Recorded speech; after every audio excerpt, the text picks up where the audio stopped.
Sir కొత్తగా అమల్లోకి వచ్చిన చట్టం బిఎన్ఎస్ సెక్షన్ 69 అనే యాక్ట్ మగవాళ్ళందరికీ కూడా ఇది అతి దారుణంగా ఉండే అవకాశం ఉందని అంటున్నారు సార్. అంటే వాళ్ళకి ఇది నష్టం చేకూర్చే అవకాశం ఉందని చెప్తున్నారు సార్. అసలు ఏంటి యాక్ట్? దీనివల్ల మగవాళ్ళకి ఏంటి లాభమా? నష్టమా సార్? ఖచ్చితంగా నష్టమే. పెద్ద ఎత్తున రేపు అబ్బాయిలు జైళ్ళలోకి వెళ్ళే పరిస్థితి ఉంది. ఒక రకంగా ఇది అబ్బాయిలకి చుక్కలు కనబడతాయి, అమ్మాయిలు చుక్కలు చూపిస్తారు అబ్బాయిలకి. ఖచ్చితంగా ఇది అబ్బాయిలు భయపడాల్సిన చట్టం. దీని గురించి అబ్బాయిలు తెలుసుకోవాలి. తెలుసుకొని దీని పట్ల ఈ సెక్షన్ని తమకు అప్లై కాకుండా చూసుకోవాలని తెలివితేటలు ప్రదర్శించాలి, జాగ్రత్తగా ఉండాలి. ఎమోషనల్గానో లేకపోతే డిజైర్స్కి లోబడో అమ్మాయిల జోలికెళ్ళి అమ్మాయిలతో అఫేర్లు పెట్టుకుంటే మాత్రం 10 ఏళ్ల వరకు జైల్లో శిక్ష అనుభవించే. ఒక చిన్న ఎమోషనల్ మిస్టేక్ కావచ్చు, ఒక మందుగొట్టు ఏదో వాడు చెప్పినట్టు ఒక వర్షం కురిసిన రాత్రి చిన్న తప్పు చేస్తే 10 ఏళ్ళు జైళ్ళల్లో కూర్చోవాలి. 10 ఏళ్ల రాత్రులు నువ్వు జైళ్ళల్లో ఉండాలి. కాబట్టి ఈ చట్టం గురించి ఖచ్చితంగా అందరూ తెలుసుకోవాలి. అసలు ఏం చెప్తుంది ఈ చట్టము, అంతకుముందు ఈ చట్టం లేకముందు ఏమునింది, ఈ విషయాలు మనం మాట్లాడదాం. గతంలో ఐపీసీ ఇండియన్ పీనల్ కోడ్ ఉండింది, అట్లాగే CrPC criminal procedure code, evidence act. ఈ 3 స్థానాల్లో ఇప్పుడు బిఎన్ఎస్ భారతీయ న్యాయ సంహిత, బిఎన్ఎస్ఎస్ భారతీయ నాగరిక సురక్షా సంహిత, తర్వాత సాక్షి అధినియమం భారతీయ సాక్షి అధినియమం, ఈ 3 వచ్చాయి. అంటే కోడ్ అండ్ యాక్ట్ అనేవి పోయి సంహిత, నియమం, నియమం అనేవి 2 వాటి ప్లేస్లో యాడ్ అయినాయి. అయితే ఇప్పుడు ఒక అబ్బాయి ఒక అమ్మాయిని ఏదో మాయ మాటలు చెప్పో లేకపోతే ఇంకోటి చెప్పో ఆ అమ్మాయితో ఇంటర్కోర్స్ చేసిన అంటే లైంగికంగా వాళ్ళిద్దరు కలిశారు. కలిసిన తర్వాత ఆ అబ్బాయి తను ఏవైతే హామీలు ఇచ్చాడు, అంటే ఫర్ ఎగ్జాంపుల్ పెళ్లి చేసుకుంటాను నిన్ను అనేసి అన్నాడు. ఆ అమ్మాయిని నమ్మింది. పెళ్లి చేసుకుంటాడు కదా, ఎలాగూ ముందే ఎంజాయ్ చేద్దాము అనుకున్నారు. ఇద్దరు కలిశారు. కలిసినాక ఈ అబ్బాయి నిన్ను పెళ్లి చేసుకోలేదని చెప్పేశాడు. అప్పుడు ఆ అమ్మాయి కేసు పెట్టింది అబ్బాయి మీద. దీనికి గతంలో ఏముండేదంటే section 90 IPC Indian penal code section 90 ఏం చెప్పేదంటే non consensual sexual act, misconception of fact అనేది అక్కడ ఉండేది. అంటే ఒక అమ్మాయిని ఏదో ఒకటి చెప్పి నమ్మించి తను అబద్ధాలు చెప్పి నిజాలు దాచిపెట్టి ఆ అమ్మాయితో చేస్తే అమ్మాయి ఒప్పుకున్నా కూడా అది మామూలుగా అయితే కాన్సెన్సువల్ సెక్స్, కానీ వీడు అబద్ధాలు చెప్పాడు కాబట్టి అది నాన్ కాన్సెన్సువల్ సెక్స్గా మారిపోయింది. అంటే ఆమె ఒప్పుకున్నా కూడా ఒప్పుకోవడం వెనక వీడి మాయ మాటలు ఉన్నాయి, వీడి అబద్ధాలు ఉన్నాయి, కాబట్టి ఒప్పుకున్నట్టు కాదు. అందువల్ల అది సెక్షన్ 375 ఐపీసీ ప్రకారం రేపు కిందికి వస్తుంది అనేది గతంలో ఉండేది. అంటే రేప్ చేసినట్టే. అంటే దీంట్లో మళ్ళీ సుప్రీంకోర్టు అనేక రకాలుగా వ్యాఖ్యానించింది. ఫర్ ఎగ్జాంపుల్ ఒక అబ్బాయి నిజంగానే ఒక అమ్మాయిని పెళ్లి చేసుకుందామని అనుకున్నాడు, అమ్మాయికి కూడా చెప్పాడు నేను పెళ్లి చేసుకుంటానన్నాడు. వాళ్ళిద్దరి మధ్య సంబంధం ఏర్పడింది, లైంగికంగా కలిశారు. అయితే ఆ అబ్బాయి ఏదో కారణాలతో పెళ్లి చేసుకోలేకపోయాడు ఆ అమ్మాయిని. అప్పుడు రేపు కిందకు వస్తుందా అన్నప్పుడు సుప్రీంకోర్టు అనేక కేసుల్లో అటువంటివి రేపు కిందకి రాదు. ఎందుకంటే అబ్బాయి ఇంటెన్షనల్గా ముందే ప్లాన్ చేసుకొని ఈ అమ్మాయిని మోసం చేయాలి, ఈ అమ్మాయిని అబద్ధాలు చెప్పి ఈ అమ్మాయితో ఎంజాయ్ చేయాలి అనే ప్లాన్ లేదు అబ్బాయికి. సిన్సియర్గా అనుకున్నాడు, కానీ ఏదో కారణాలతో అతను పెళ్లి చేసుకోలేకపోయాడు. సో అతను జాబ్ లేకపోవచ్చు, సెటిల్ కాలేకపోవచ్చు, ఇంకోటో చేసుకోలేకపోయాడు. కాబట్టి అది రేపు కిందకి రాదు అనేసి సుప్రీంకోర్టు అనేకసార్లు వ్యాఖ్యానించింది. దీని స్థానంలో ఇప్పుడు ఏం చేశారంటే ఈ స్త్రీల మీద, చిల్డ్రన్ మీద గత కొంతకాలంగా విపరీతంగా అత్యాచారాలు కావచ్చు, లైంగికంగా వేధింపులు కావచ్చు, ఇవన్నీ పెరిగిపోతున్నాయి ఇండియాలో అని చెప్పి బిఎన్ఎస్ చట్టంలో ఒక సపరేట్ చాప్టరే తీసుకొచ్చింది. ఆ చాప్టర్ ఏంటంటే chapter offences against women and children అనే ఒక చాప్టర్ తీసుకొచ్చింది. ఆ చాప్టర్లో స్త్రీల మీద, ముఖ్యంగా బాలికల మీద జరిగే నేరాలకు సంబంధించి కఠినంగా వ్యవహరించడానికి కొన్ని సెక్షన్లని తీసుకొచ్చింది. ఇందులో బిఎన్ఎస్ 69 చట్టం అనేది ఇంపార్టెంట్. బిఎన్ఎస్ 69 చట్టం ఏం చెప్తుందంటే ఈ పదం ఈ సెక్షన్ ముఖ్యంగా అబ్బాయిలు ఎవరు మర్చిపోకూడదు. ఇది నైట్ మేర్ అంటామే, పీడకల లాంటిది ఈ చట్టం. ఏమాత్రం ఆదమరిసి ఒక తప్పు చేసినా ఇది పీడకల్లాగా నిన్ను వెంటాడుతుంది, నీ జీవితం నాశనం అయిపోతుంది. ఈ 69 చట్టం ఏం చెప్తుందంటే, ఎవరైనా ఒక అబ్బాయి ఫాల్స్ ప్రామిసెస్ చేసి ఒక అమ్మాయి చేస్తే ఆ అమ్మాయి ఆ ఫాల్స్ ప్రామిసెస్ ఇతను నెరవేర్చలేకపోతే ఆ అమ్మాయి ఇతని మీద కేసు పెడితే ఈ చట్టం ఈ సెక్షన్ కింద 69 BNS కింద 10 ఏళ్ల వరకు జైలు శిక్ష పడే అవకాశం ఉంది, ఫైన్ కూడా పడే అవకాశం ఉంది. అయితే ఇక్కడ ఫాల్స్ ప్రామిసులు అంటే ఏంది, అది కూడా చట్టం నిర్వచించింది. ఫాల్స్ ప్రామిసులు అంటే నిన్ను పెళ్లి చేసుకుంటానని చెప్పొచ్చు, లేదా నీకు ఉద్యోగం ఇస్తానని చెప్పొచ్చు, లేదా నీకు ఆల్రెడీ ఇప్పుడు నేను ఉన్నాను, నాకెందెవరో అమ్మాయిలు పనిచేస్తున్నారు, మీకు ప్రమోషన్ ఇస్తాను నాతో కానీ నువ్వు ఒప్పుకుంటే అనేది నేను చెప్తే, ప్రమోషన్కి ఆశపడే అమ్మాయి నాతో కలిస్తే నేను ప్రమోషన్ ఇవ్వకపోతే అప్పుడు అమ్మాయి నా మీదకి BNS కింద కేసు పెట్టచ్చు. ఇతను నాకు ప్రమోషన్ ఇస్తానని అబద్ధాలు చెప్పి నన్ను వాడుకున్నాడు అని. సో అప్పుడు కూడా నాకు 10 ఏళ్ళు పడుతుంది. సో అట్లాగే నేను ఎవరితోనూ నేను సినిమా డైరెక్టర్ అయిపోయానని చెప్పి సినిమా చేస్తున్నాను, నీకు మంచి వేషం ఇస్తానని చెప్పి నేను మోసం చేసి అమ్మాయిని వాడుకుంటే ఆ అమ్మాయి వెళ్ళి కేసు పెడితే కూడా అది కూడా ఖచ్చితంగా నేరం కిందకు వస్తుంది.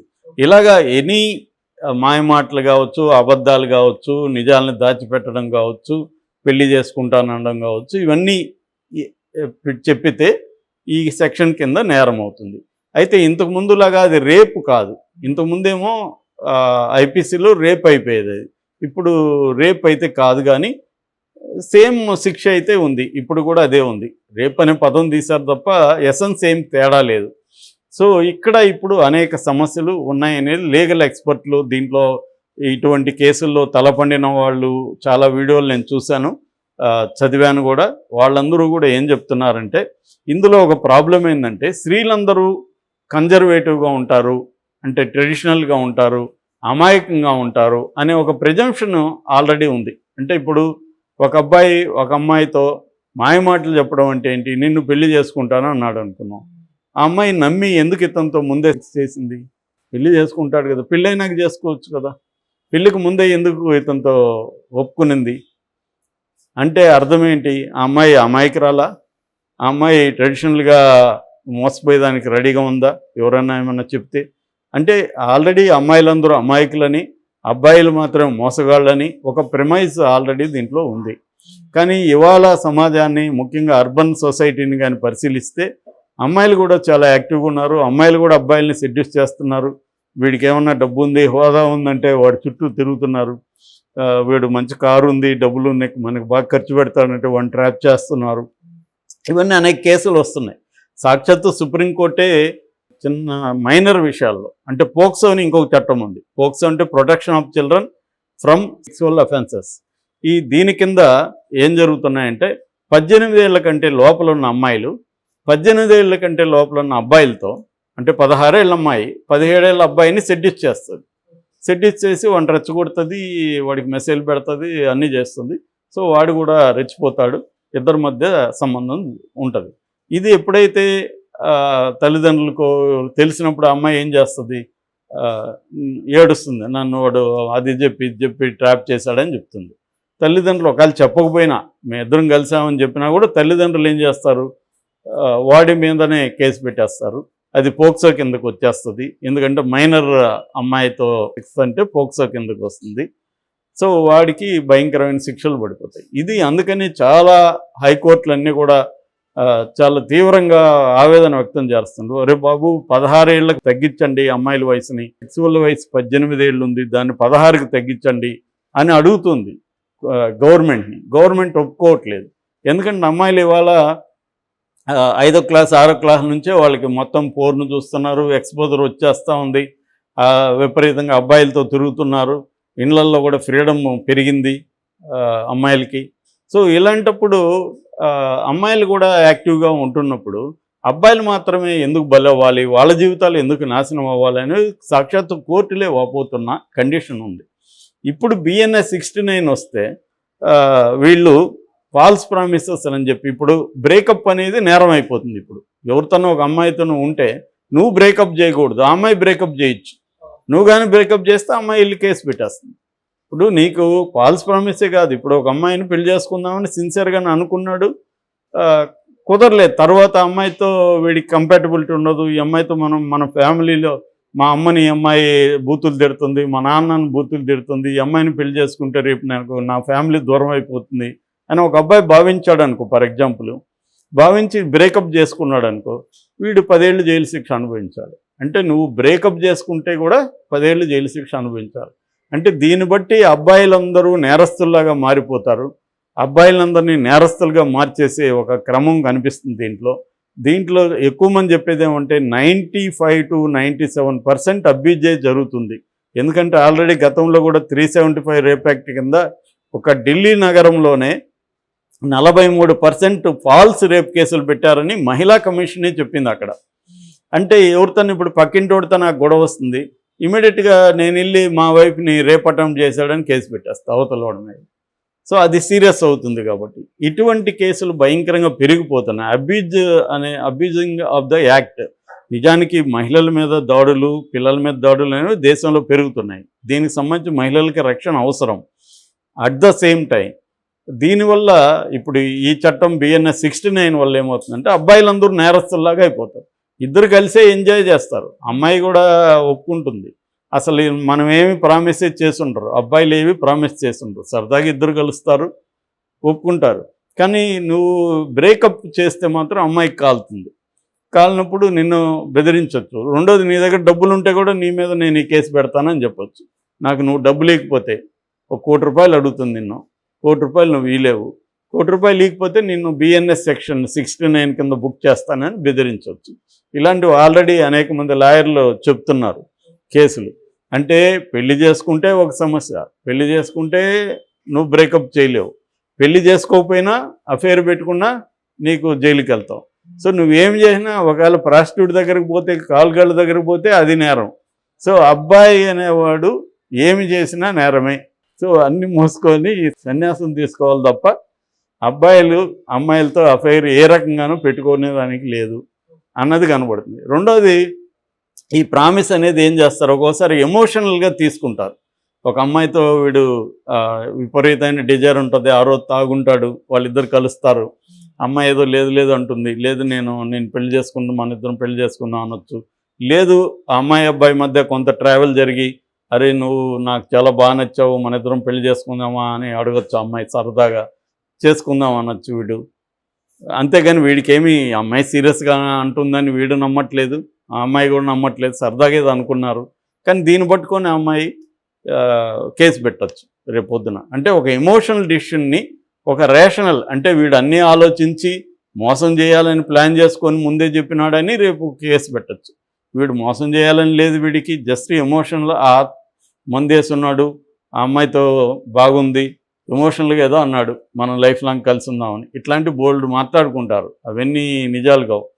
కానీ మోసం చేయాలనే ఉద్దేశం కూడా ఏమి ఉండదు, సరదాగా ఎంజాయ్ చేద్దాం అనుకున్నారు, మన ఇద్దరం కలిసి ఉందాం అనుకున్నారు. ఆ టైంలో ఒక ఇంపల్సివ్గా మాట్లాడితే దాన్ని నువ్వు లాజికల్గా కోర్టులో రేపొద్దున వీడు ముందే ప్లాన్ చేసుకొని ఇలా చెప్పాడని చెప్పేస్తే బలవుతారు కదా. ఓవరాల్గా అబ్బాయిల్ని క్రిమినల్స్గా మార్చే ఒక ఇది కనిపిస్తుంది.